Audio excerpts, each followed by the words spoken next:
I have a friend who has 3 to 5,000 XRP spread across Coinbase and Cold Wallet. When does he get an LLC? When to move from Coinbase? I would keep anything on Coinbase. Again, Coinbase or any other exchange, I like Uphold, and there's a few others that do a good job of custody for people that I don't think are going to go bankrupt anytime soon. So that's not my issue with them. My only potential concern with Coinbase and the other exchanges, when there is a situation with Tether and Bitcoin, and they need liquidity to be able to facilitate transfers on their exchange. I mean, Shane Ellis gave you the Shane Ellis theory where Bitfinex goes illiquid and they use XRP in the interim, and voila, it moves to $589 because of the demand just on their exchange. My concern is that's their XRP. If your XRP is on their exchange, it is their XRP. It is not an FBO account like we provide at Digital Wealth Partners inside institutional custody, segregated, bankruptcy remote. It's none of those things, okay? It may be segregated. There are a few people out there that do segregated and a few people that do have small amounts of insurance on stuff. Bankruptcy remote, unless you're working on the institutional side, which some do have it, Anyway, if you got 3 to 5,000 XRP, you're not on that side. And not to poo-poo on anybody, I'm just keeping it real. I would get it off there,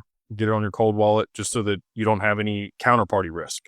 You still have your own risk at that point, right? Like you have radical responsibility. There's no recourse. There's no insurance on your cold wallet. I would get it off the exchange. I'd get it on the cold wallet. If you don't feel comfortable having it all in one place, maybe have 2 cold wallets. Zaman is a hot wallet, but it's secure. I like We'd Say. I like his products. I think that they're doing a good job. They are charging fees now for larger transactions on there. They got to make money somehow. So I get that. It didn't used to be that way though. So anyway, I would get it off of Coinbase. If it were me, that's what I would do. If you want to sell some later, you move it back on there. You got an account. Right. And then for the LLC, again, once you get to somewhere between $50,000 and $80,000 in total portfolio value in crypto, that's where things start to make sense on the cost of benefit. Less than that, you're going to be better suited, just continue to dollar cost average and spend $2,000 on that versus the LLC.